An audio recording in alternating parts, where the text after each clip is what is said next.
2023년 4월 10일 법무법인 한주 국제법무팀입니다. 오늘은 국제계약에 대해서 그리고 무역 분쟁이 일어날 때 가장 먼저 검토를 할 수 있는 CISG에 대한 내용을 좀 알아보는 시간을 갖겠습니다. 이 CISG라고 하는 내용은 국제 물품 매매에 관한 유엔 협약을 지칭을 하고 Contract for the International Sales of Goods 이라고 하는 CISG라는 약어를 쓰게 되어 있습니다.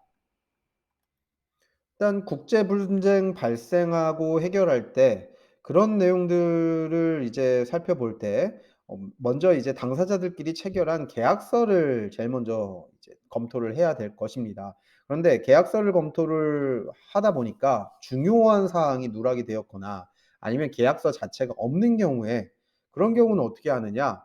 그러면 이제 우리가 일반적인 룰이라는 게 뭐 적용할 수 있는 룰이라는 게 있을 것이고 그렇게 된다면 CISG라고 하는 지금 방금 전에 설명드렸던 유엔 협약 화면에도 나오죠. 국제연합 협약에 대해서 살펴보고 우리 당사자들끼리 이 CISG를 적용할 수 있는지 없는지를 좀 파악해 보는 것이 중요한 어떤 국제 분쟁 발생에 대한 해결 방법일 수 있을 것입니다. 일단 화면에 보시면 국제 물품 매매 계약에 관한 국제연합 협약은 CISG는 가입되어 있는 협약국들 간의 거래에 적용될 수가 있습니다. 그래서 CISG에 가입이 되어 있는지 아닌지는 간단한 상담을 통해서나 아니면 이제 뭐 구글 검색이나 네이버 검색을 통해서도 금방 이제 알아볼 수 있을 것입니다. 가입국이 아니더라도 계약서상 CISG를 준거법으로 설정할 경우도 적용이 가능한 그런 국제 규범이기도 합니다. 그래서 매도인과 매수인의 의무, 그러니까 수출업자와 수입업자의 어떤 의무, 대금 지급하는 그런 수단이나 방법들, 물품 보관이나 인도를 하는 방법들, 손해배상 청구를 할 때 등등 다양한 조항이 포함되어 있기 때문에 기본적으로 물품 거래상 발생할 수 있는 사항에 대해서 상세하게 규정에 나와 있는 부분이라 뭐 어떻게 보면 평등한 룰이라고 볼 수 있습니다. 국제법상 이제 평등한 룰, 강제할 수 없지만 이렇게 CISG를 적용을 함으로써 중재나 이제 법원을 통해서 뭐 강제력을 가질 수 있도록 이제 노력을 하는 그런 법률 자문을 받으시면 좋을 것 같고요.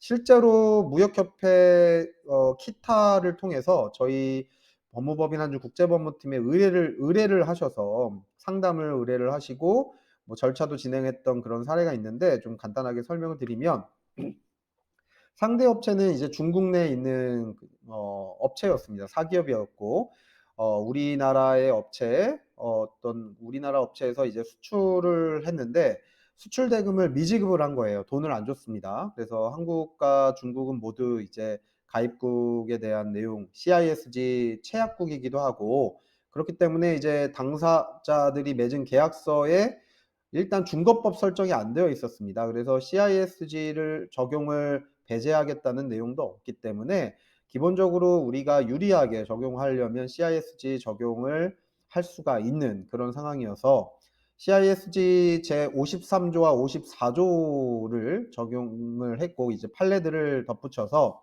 대금 지급 의무가 있기 때문에 대금 지급하지 않을 경우는 이제 제74조 CISG 제74조에 따라서 손해배상 청구를 하고 중국 내에서 집행을 하겠다라는 내용들을 이제 구성을 해서 내용 증명을 보냈고 이제 소송 전에 합의에 이르게 되었던 사례가 있습니다. 그런 사례들을 통해서 CISG 국제물품 매매 계약은 어쨌든 이제 가입국들 간에 굉장히 유용하게 쓰일 수 있는 그런 규정이다, 협약이다라는 내용을 보시고 만약에 무역 분쟁을 하다가 뭔가 어려운 점이 있거나 최소한 이제 상담을 받으면 방향이 설정이 될 수 있을 것 같다. 그런 안타까운 부분들이 좀 간혹가다 있게 됩니다. 상담을 하거나 뭐 계약서 검토를 하다 보면 그래서 그런 부분들을 반드시 이제 법률 자문을 통해서 좀 해결해 나가시면 좋을 것 같습니다.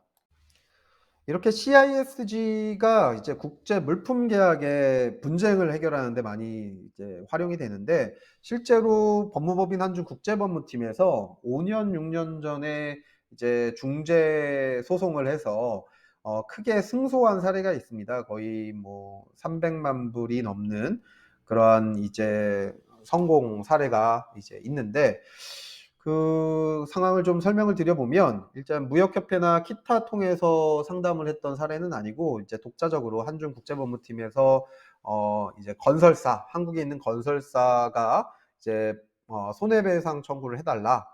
국제 소송 중재를 해 달라라고 해서 진행했던 사례인데 건설사가 이제 아부다비에 있는 종합 쇼핑몰에 시공을 하게 되었습니다. 이 시공을 했던 사례는 뭐냐면 그 종합 쇼핑몰의 이제 천장에 필름막 같은 이제 특수 재질을 이제 시공을 하는 거였는데 뭐 콘크리트나 목자재 같은 이제 내용이 아니기 때문에 이 원자재를 수입을 하는 과정에서 굉장히 민감한 테스트와 민감한 이제 어떤 배송 조건들을 따라야 되는 그런 상황들이 있었습니다. 그래서 독일에 있는 본사와 중국의 자회사 이렇게 두 업체가 이 필름막을 우리 이제 건설사로 그러니까 건설사로 수출을 하게 됐고 우리는 수입업자죠.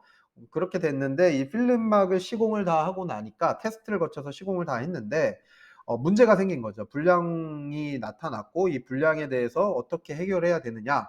근데 쇼핑몰은 이제 오픈을 하루만 늦춰도 이제 손해배상 금액이 굉장히 이제 크게 나타납니다. 그래서 실제로 거의 2달 가까운 기간 동안 이제 그랜드 오픈을 못 하고 있는 상황이어서 손해배상액이 굉장히 이제 커지는 상황이었고 그래서 이제 이 문제를 어떻게 해결해야 되느냐 해서 결국은 손해배상 청구를 해서 이 국제중재를 진행을 했고 국제중재 분쟁을 진행하는 과정에서 이제 계약서 당사자들끼리의 계약서가 있기는 했으나 이 계약서 내용에 이제 불충분한 내용들이 많이 있었습니다. 그래서 저희 국제법무팀에서 검토를 해보니 이 계약서를 작성할 당시에 이제 담당자들이 좀 누락했던 내용들이 있었더라고요. 그래서 그런 부분들을 어떻게 수정을 해야 되고 그다음에 분쟁을 할 때는 그러한 누락된 부분들에 대해서 이제 국제 물품 계약 그 협약인 CISG를 적용해 달라. 그래서 CISG를 적용을 하면 어떻게 우리가 손해배상 청구를 하겠다라는 내용을 이제 주장을 했고 다행히 이제 중재인이 싱가포르에서 이제 중재를 하게 됐는데 그 중재인이 이러한 부분들을 CISG 적용을 허용을 하게 돼서 저희의 주장이 받아들여졌던 경우가 있습니다. 그래서 이제 큰 이제 손해배상 금액을 우리가 이제 성공을 하게 된 그런 사례가 있고 그런 식으로 이제 CISG는 굉장히 국제 계약을 할 때 무역 분쟁을 해결하는 굉장히 중요한 규약이기도 하고 협약이기도 합니다. 그래서 국제 계약 이행이나 국제 거래 클레임 관련해서 자문이 필요하신 경우는 뭐 한중 국제법무팀 이제 화면에 나와 있는 위치, 연락처, 이메일, 카카오톡 등등으로 연락을 주셔서 전문 상담원과 좀 상담을 해 보시고 실제로 무역 분쟁이 일어나는 경우에 어떻게 해결해야 되는지 이제 막막한 경우들이 많이 있습니다. 그래서 상담을 통해서라도 이거는 계약서에 조항이 없지만 CISG 적용이 가능하다. 손해배상 금액은 어느 정도 책정이 될 수 있다. 정도만 이제 상담을 받게 되어도 조금 이제 고민된 여러 가지 이제 고민들이 해결이 되지 않을까 싶습니다. 그래서 현재 지금 국제계약 CISG에 대한 설명을 오늘 이상으로 마치겠고요. 다른 이제 궁금하신 부연 설명이나 궁금하신 사항이 있으면 꼭 연락을 주셔서 추가적인 정보를 받아보시기 바랍니다. 이상입니다.